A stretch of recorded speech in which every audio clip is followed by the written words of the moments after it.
Joining us now is the American Idol runner-up, Crystal Bowersox. Before we get to Crystal, it's contest time. The winner receives 2 tickets to American Idol Live. The rules for the contest are posted at cnn.com/Larry King. If you don't win, tickets are on sale at livenation.com. Here's the question.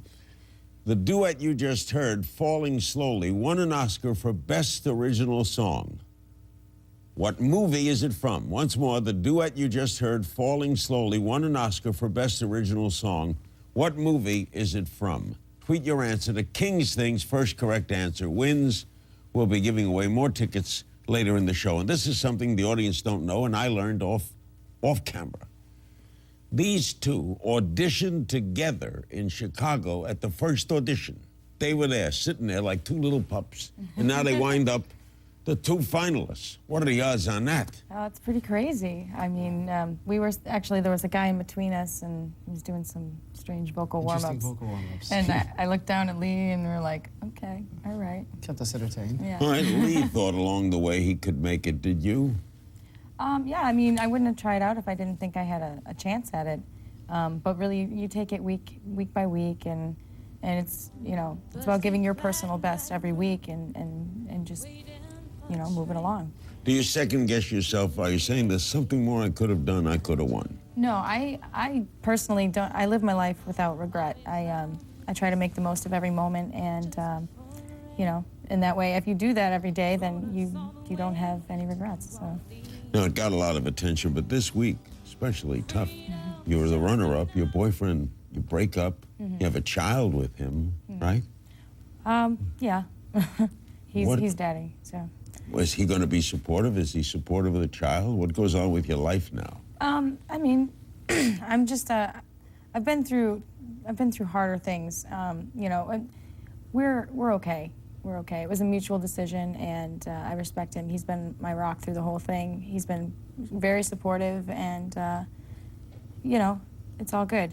You going on with your career? Of course. How old is the boy? He's 16 months. Will he be well taken care of as you try? Like, you'll be the whole month of July, you're out, right? Yeah, definitely. Family and friends, and he's surrounded in people who have nothing but love for him, and he's going to be well taken care of. Were you surprised you're the only girl in the top 5? I was really surprised about that, especially since coming into the season, you know, Simon had said it was going to be a girls' season. So when I was the last one standing, it was a little intimidating, you know, but I was trying to hold down the fort for the ladies. Lee, according to strategy, did you see Crystal as the one to beat? To be honest, you know, and it sounds like a generic answer, but truthfully, like, I hung out with these amazing artists for so long. I mean, everybody that was in the top 24 down to just me and Crystal, and they're all so talented that, you know, it's almost hard to say that's the one or that's the one, because there's so much talent in one room, and it can get intimidating at times because you want, you know, to be the best. You know, that's the goal of the show. But essentially, we were all so different from each other that it was so hard to pinpoint somebody as the one to beat. I mean, they were all so talented. The toughest part of a program like this, and there have been history of shows like this going back to Major Bowes on the radio, is that you're both performing and competing. Yeah. Right? That's it. So that's double strength, double attention, double problem. Yeah. You're not just performing and doing a show, you're competing with the guys down the row.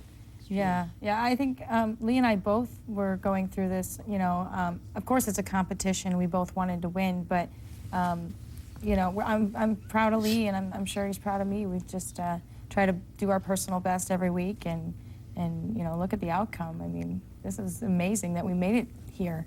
Yeah, it's really cool. It's pretty incredible. I mean, and I remember when we were sitting there before we went on stage for our, for our Joe Cocker number, we were just looking at each other like, are we really about to go perform with Joe Cocker on stage right now? And it was just happy to be there. It was amazing. It was so cool. No matter what the results were, it was Were just the judges helpful, Crystal? Yeah, of course. You know, any criticism I get, any critique or anything like that, I try to take and you know, take it in and use it to better myself. So everything that they've said, they've been great. How importantly are the numbers you choose to play or sing? That's a good question. They're very important, but I think the hard part is when you see, you know, what's in front of you and picking a song that's speaks to you as well as an audience that you're trying to connect with. And that's, I think, the most difficult part for me when it came to picking songs, because there were songs that I saw that meant a lot to me, but you know, I'm out there performing for an audience and myself. So I found a middle ground with my songs, and the judges had their comments sometimes about what song choices, but you know, there's good and there's bad comments, and you kind of try to find a middle ground. You agree? Choice. Yeah, I think song choice is really important, but for me personally, it's hard for me to sing a song with complete feeling unless it's something that I connect to lyrically, something that I can take and apply to my own story. So I really chose the songs that I could carry that way. You're seeing an hour with the American Idols, Casey James and Michael Lynch. They are standing by. They are next as we go to break. Here's a little bit of American Idol winner Lee DeWise's winning performance.